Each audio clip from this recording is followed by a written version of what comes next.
کہ عزیز نوجوانوں السلام علیکم۔ فائنل ٹرم میں ہماری دوسری کلاس اور مجموعی طور پر 9ویں کلاس، جس میں پچھلی کلاس میں ہم نے اصطلاحات پر بات کی تھی، اصطلاح کا مطلب، مفہوم اور پھر چند ضروری اصطلاحات جو پیپر کے لیے بہت ہی مخصوص کر دی گئی ہیں اور ہماری عام بول چال میں ان کا استعمال ہوتا ہے، انہیں پڑھنے کی کوشش کی۔ ان کے انگریزی اور اردو ترجمہ دونوں میں نے آپ کے سامنے رکھے، اور میں نے یہ بھی عرض کیا تھا کہ امتحان کے لیے یہ بہت بنیادی نوعیت کا سوال ہے۔ تو آج ہماری کلاس جو ہے وہ خط پر ہے، خطوط نویسی پر۔ تو اب خطوط نویسی، خط لکھنا، خط کیا چیز ہوتی ہے؟ آپ جانتے ہیں کہ ہم اپنے حالات دوسرے کو بتاتے ہیں اور اس سے اس کے حالات دریافت کرتے ہیں۔ تو اس کو اگر تحریری صورت میں لایا جائے، اب یہ چیزیں آپ کے سامنے ہیں کہ ہدایات میں کیا کیا اس میں چیزیں آتی ہیں۔ تو خط ایک تحریری ملاقات ہے جس سے ہم اپنے اپنے حالات ایک دوسرے کو بتاتے ہیں۔ اسی وجہ سے خط کو نصف ملاقات کہا جاتا ہے کہ اپنے حالات ایک دوسرے کو بتاتے ہیں، اور اس سے ہماری آدھی ملاقات ہو جاتی ہے۔ اگرچہ ہم ایک دوسرے کو دیکھ نہیں پاتے مگر اپنے اور دوسروں کے حالات سے آگاہ ہو جاتے ہیں۔ خط لکھتے وقت ان ہدایات پر عمل کیجیے۔ کیا ہیں ہدایات؟ کہ خط لکھتے وقت یوں سمجھیے کہ آپ جسے خط لکھ رہے ہیں وہ آپ کے سامنے بیٹھا ہوا ہے اور آپ کی باتیں غور سے سن رہا ہے، اس لیے اس کے بڑے یا چھوٹا ہونے کا لحاظ رکھتے ہوئے بات کرنی چاہیے۔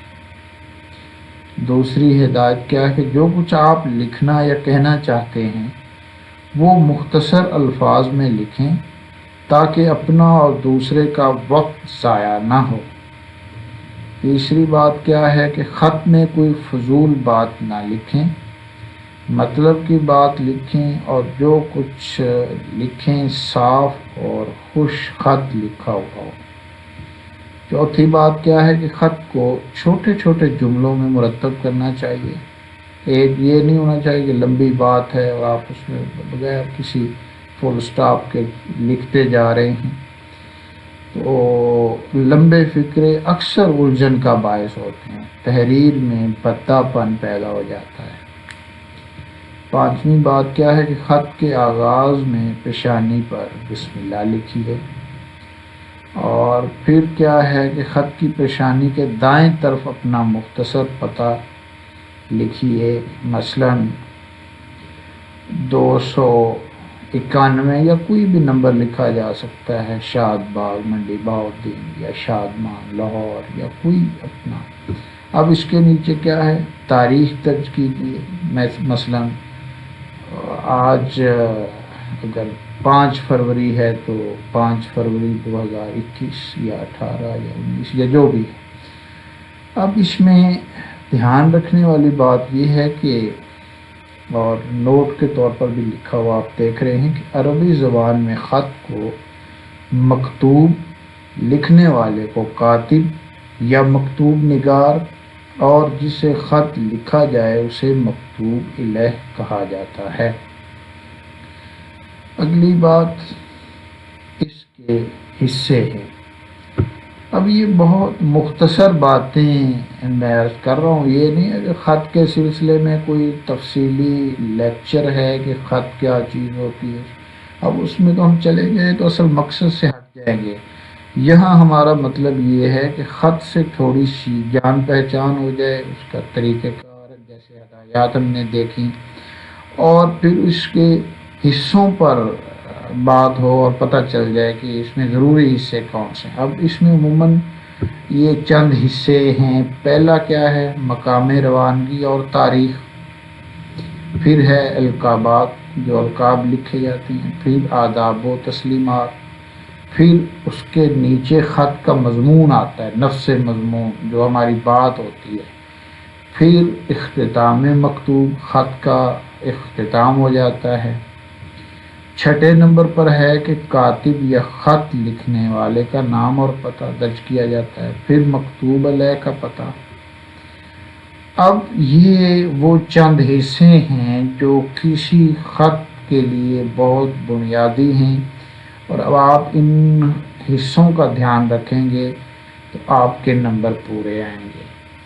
اب اگلی اس کی اقسام ہیں، تو چند اقسام یہاں درج کی گئی ہیں۔ نجی خطوط، پرائیویٹ ہم جسے کہہ سکتے ہیں، کاروباری خطوط، سرکاری خطوط اور مراسلہ جاتی خطوط۔ اب القابات اور آداب کس طرح کے ہونے چاہیے خطوں میں، تو مکتوب الیہ ہوگا اگر والد، تو اسے ہم کن القابات و آداب سے پکاریں گے؟ محترم ابا جان، السلام علیکم، اور خاتمے میں لکھیں گے آپ کا بیٹا۔ اب والدہ کو لکھیں گے تو محترمہ امی جان، السلام علیکم، آپ کا بیٹا، اور چچا کو لکھیں گے تو محترم چچا جان، سلام کریں گے، اور آخر میں آپ کا بھتیجا ہو جائے گا۔ ایک یہ سینس کی بات ہے نا، ماموں کو لکھیں گے تو آپ کا بھانجا ہے۔ اب دیکھیے اگلا، چچی کو لکھیں گے تو محترم چچی جان اور آپ کا بھتیجا۔ اس طرح ماموں اور ممانی کے لیے محترم ماموں جان، محترم ممانی جان، دونوں کے لیے آپ کا بھانجا استعمال ہوگا۔ خالو کے لیے، خالہ کے لیے اسی طرح محترم خالو جان، پھر محترم خالہ جان، اور ان کے لیے آپ کا فرما بردار۔ ٹھیک ہے، استاد کے لیے استاد محترم یا استاد گرامی، اور پھر آپ کا شاگرد۔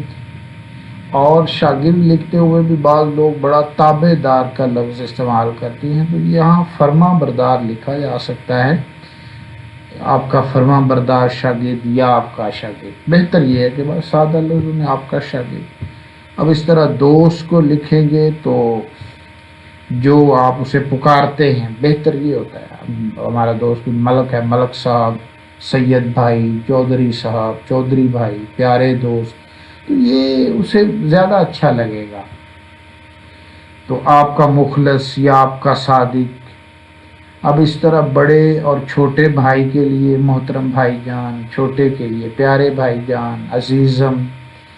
تو آپ کا ننھا بھائی اگر آپ بڑے کو لکھ رہے ہیں تو آپ کا دعا گو اگر بڑا لکھ رہا ہے۔ اس طرح بہنوں کے لیے خطوط کی ایک القاب آداب کا طریقہ ہے کہ پیاری آپی جان، پیاری بہن، آپ کا عزیز بھائی، آپ کا بھائی، تو یہ آپ کا لاڈلا پیارا، اس طرح کے لفظ بہن بھائیوں کے لیے لکھا جا سکتا ہے۔ اگر کوئی بچی، لڑکی، سہیلی کے لیے لکھ رہی ہے تو عزیز، پیاری، یا جس طرح وہ دوست کے نام میں عرض کر رہا تھا اس طرح آپ نام سے بھی کر سکتے ہیں، سلمہ باجی ہے، پیاری عظمیٰ، تو یہ زیادہ اچھا لگتا ہے۔ آخر میں آپ جب اختتام کریں گے تو پھر آپ کی سہیلی۔ اب اس طرح جب کسی اجنبی کو خط لکھتے ہیں، رسمی خط جسے ہم کہہ سکتے ہیں، اس کے لیے مکرمی کا لفظ بولا جاتا ہے القابات اور آداب میں، محترمی کا، جس طرح میں نے عرض کیا پہلے بھی کہ دوست کے لیے یہاں اگر آپ اسے جانتے ہیں کہ وہ فلاں صاحب ہیں تو وہاں لکھ سکتے ہیں آپ شیخ صاحب، سید صاحب۔ اور پھر آخر میں اپنے لیے نیاز مند، خاکسار، عاجزانہ سا لفظ ہے۔ اب اس طرح پھر خیر اندیش، آپ کا مخلص، خیر طلب وغیرہ وغیرہ، یہ مطلب یہ ایک سنجیدہ الفاظ بھی ہیں القابات کے لیے، اختتام کے لیے، اور جیسے سلجھی ہوئی چیزیں ہوتی ہیں تو آپ کسی کو پکارتے ہیں، اس کو پیغام۔ اب دیکھیے کہ بے شک اگر تحریری طور پر خط لکھنے کا رواج کم پڑ گیا ہے، لیکن پھر بھی آپ جو موبائل پر میسج بھیجتے ہیں وہ بھی تو ایک پیغام ہے نا. تو اگر آپ ان جو آپ کے سامنے اس وقت ہیں ان رشتوں میں سے کسی کو بھیج رہے ہیں کوئی پیغام فون پر، تو تب بھی آپ لکھ سکتے ہیں، یہ پورا اس طرح خط بنا کے بھیج سکتے ہیں. یہ زیادہ آپ دیکھیے کہ یہ زیادہ متاثر کرے گا اگلے بندے کو کہ آپ نے ایک اچھے طریقے سے اسے پیغام بھیجا، خط بھیجا ایک طریقے اور سلیقے کے ساتھ. اور ان میں سے کوئی رشتہ ہو آپ ان کو ان القابات سے پکاریں گے، لکھیں گے، تو یہ اچھا لگے گا، اچھا محسوس کرے گا اگلا بندہ بھی. اور اس کا آپ کو طریقہ آنا چاہیے. بے شک آج موبائل کے زمانے میں خط کی ضرورت پیش نہیں آ رہی، لیکن اگر بعد میں آپ جب عملی زندگی میں جائیں گے مختلف شعبہ جات میں تو خط لکھنے کی ضرورت پیش آتی ہے. اور اس وقت اگر آپ پڑھے لکھے ہیں، آپ نے ماسٹر ڈگری کی ہوئی ہے اور خط کا طریقہ نہیں آتا، تو یہ پھر اس وقت آپ اچھا تاثر نہیں پڑے گا. تو اس لیے یہ ایک ضروری سوال ہے آپ کے اس پیپر کے لیے، فائنل ٹرم کے لیے. تو کوشش کر کے اس کو بھی ذہن نشین کریں، اس کے طریقے کو، مختلف القابات کو. تو باقی بات پھر انشاءاللہ اگلی کلاس میں کریں گے کہ کیا موضوع ہے ہمارا. تب تک کے لیے خدا حافظ.